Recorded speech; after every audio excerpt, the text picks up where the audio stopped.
Haleluya, terpujilah nama Tuhan. Shalom kerinduanku church. Yuk sama-sama kita pagi hari ini kita mau datang sama Tuhan. Kita mau menguatkan kembali iman kita di hadapan Tuhan. Kita percaya bukan karena kita melihat, tapi kita percaya karena janji Tuhan ya dan amin di dalam hidup kita. Sama-sama kita mau datang sama Tuhan. Sama-sama kita nyanyikan. Kekuatan di hidupku,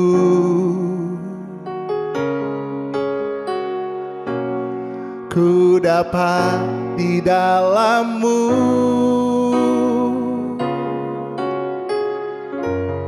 Kau teguhkan hatiku, tiada yang mustahil bagimu. Sebab aku percaya bukan karena melihat, namun karena firman-Mu yang selalu digenapi di hidupku. Ku percaya bukan karena melihat, namun karena firman-Mu tiada pernah berubah. Sebab aku percaya bukan karena melihat, namun karena firman-Mu yang selalu digenapi di hidupku. Ku percaya bukan karena melihat, namun karena firman-Mu tiada pernah berubah. Namun karena firman-Mu tiada pernah berubah. Namun karena firman-Mu tiada pernah berubah. Kami mengucap syukur kami punya Tuhan yang seperti Engkau, Tuhan yang setia, Tuhan yang tak pernah meninggalkan setiap kami, Tuhan yang selalu pegang janjinya dalam hidup kami. Terima kasih Tuhan, kami mau belajar untuk terus beriman, terus percaya sama Tuhan. Karena kami percaya Tuhan, iman adalah dasar dari segala sesuatu yang kita harapkan dan bukti dari segala sesuatu yang tidak kita lihat. Kami mau siapkan hati kami Tuhan, sambut kebenaran firman Tuhan dalam nama Tuhan Yesus. Sama-sama semua yang percaya katakan, amin, haleluya. Hari ini tema renungan kita judulnya adalah Faith and Perspective. Karena berbicara tentang iman, selalu berbicara tentang perspektif atau cara kita memandang. Untuk memandang antara apa yang kita lihat dan apa yang tidak kita lihat. Firman Tuhan katakan berbicara tentang iman. Ibrani 11 ayat yang pertama. Iman adalah dasar dari segala sesuatu yang kita harapkan dan bukti dari segala sesuatu yang tidak kita lihat. Pengharapan berbeda dengan kenyataan. Pengharapan atau iman itu belum kejadian, belum kelihatan. Kalau sudah kelihatan namanya kenyataan. Nah, antara apa yang kita tidak lihat, belum lihat, dan apa yang kita sudah lihat, kita perlu yang namanya iman untuk menolong kita melihat apa yang belum terjadi. Kita akan melihat beberapa kisah di Alkitab tentang faith and perspective, tentang iman dan cara pandang. Yang pertama adalah 12 pengintai Israel. Kita bisa melihat di Bilangan 13 ayat 12. Maaf, Bilangan 13 ayat yang kedua. Firman Tuhan katakan gini, suruhlah beberapa orang mengintai tanah Kanaan yang akan kuberikan kepada orang Israel. Dari setiap suku nenek moyang mereka. Haruslah kau suruh seorang, semuanya pemimpin-pemimpin di antara mereka. Firman Tuhan katakan, yang akan kuberikan kepada orang Israel. Pertanyaannya adalah, pada waktu dikatakan itu sudah ada belum? Sudah ada. Sudah diberikan? Belum. Karena ada kata akan di sana. Artinya belum. Akhirnya dikirimlah 12 pengintai Israel. Setiap suku mereka memberikan 1 orang. Kemudian mereka menceritakan bahwa mereka sudah mengintai, mereka sudah masuk ke negeri. Memang dikatakan negeri itu berlimpah-limpah susu dan madunya. Tapi orang-orang yang diam di negeri itu kuat-kuat dan kota-kotanya berkubu dan sangat besar. Keturunan Enak, Amalek, Negeb, orang Het. Ketika mereka melihat kenyataannya, mereka menjadi kecil imannya. Tapi ada 1 orang, namanya Kaleb. Kaleb katakan begini, Bilangan 13 ayat 30 sampai 31.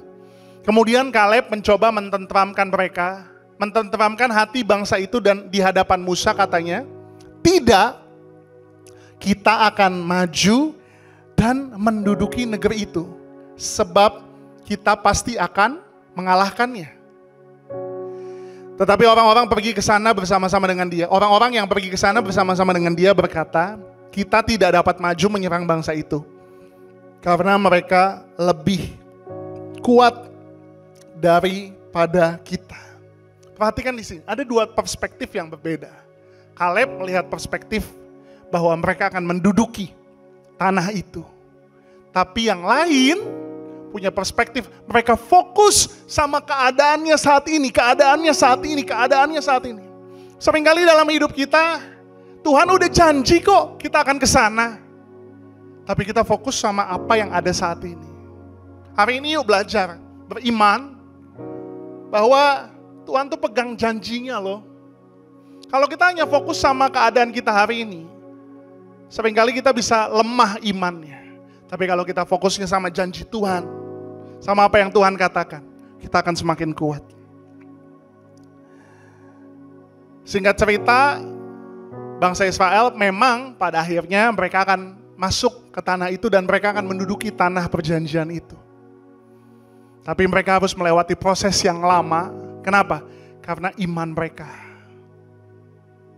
Kemudian, saudara ingat gak kisah tentang Petrus?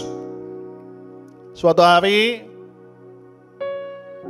mereka melihat, murid-murid melihat Tuhan berjalan di atas air. Matius 14 ayat 29 sampai 31. Yesus berkata pada murid-murid, datanglah. Maka Petrus turun dari perahu dan berjalan ke atas air mendapatkan Yesus.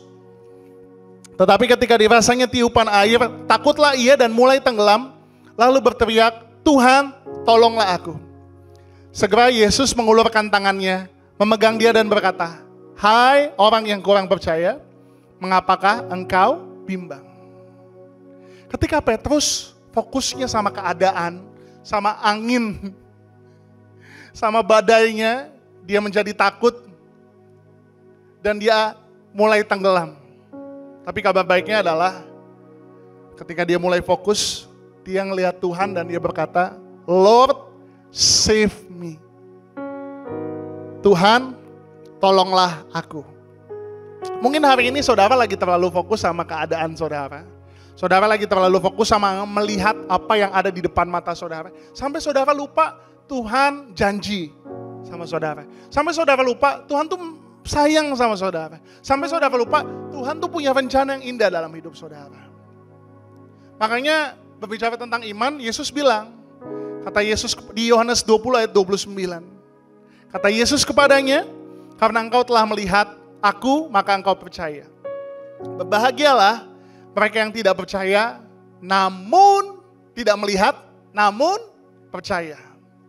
Orang dunia, mereka harus lihat dulu, baru percaya. Tapi kita, orang-orang yang percaya, orang-orang yang beriman, kita percaya dulu, maka kita akan melihat. Tadi lagunya kita buka di 2 Korintus 4 ayat 18.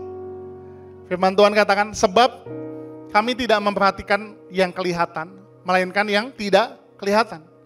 Karena yang kelihatan adalah sementara, sedangkan yang tak kelihatan adalah kekal. Iman memampukan mereka menilai segala sesuatu dengan benar. Kami tidak memperhatikan yang kelihatan, melainkan tak kelihatan. Oleh imanlah kita bisa melihat apa yang tidak kelihatan. Oleh imanlah kita bisa melihat Allah yang tidak kelihatan. Dan dengan inilah kita bisa melihat sorga dan neraka yang tidak kelihatan. Dan iman merupakan bukti dari segala sesuatu yang tidak kita lihat. Maka hari ini ayo, jangan fokus sama keadaanmu, tapi beriman, fokus sama janji Tuhan, sama rencana Tuhan, sama kasih-Nya Tuhan, sama kuasa-Nya Tuhan. Sama-sama kita mau datang sama Tuhan. Tuhan, ingatkan kami, untuk kami gak fokus, untuk perspektif kami gak fokus hanya sama keadaan kami hari ini, hanya sama perhitungan kami, hanya sebagai prediksi-prediksi kami. Tapi kami mau fokus sama Tuhan, kebesaran-Mu, kuasa-Mu, rencana-Mu, apa yang Kau mau dalam hidup kami. Terima kasih Tuhan, ajar kami untuk selalu memandang Engkau dalam kehidupan kami, terlepas dari segala kekuatan kami, kekurangan kami, dalam nama Tuhan Yesus. Terima kasih Tuhan, kami mau beriman, kami mau percaya hanya kepada Tuhan. Dalam nama Tuhan Yesus. Sama-sama yang percaya katakan, amin. Haleluya. Beli jamu di stasiun Cikini, mampir ke Gondang Dia buat beli kue sus. Apapun keadaanmu hari ini, arahkan matamu hanya kepada Yesus. God bless you yang punya sorga, crazy in love with you. Bye-bye.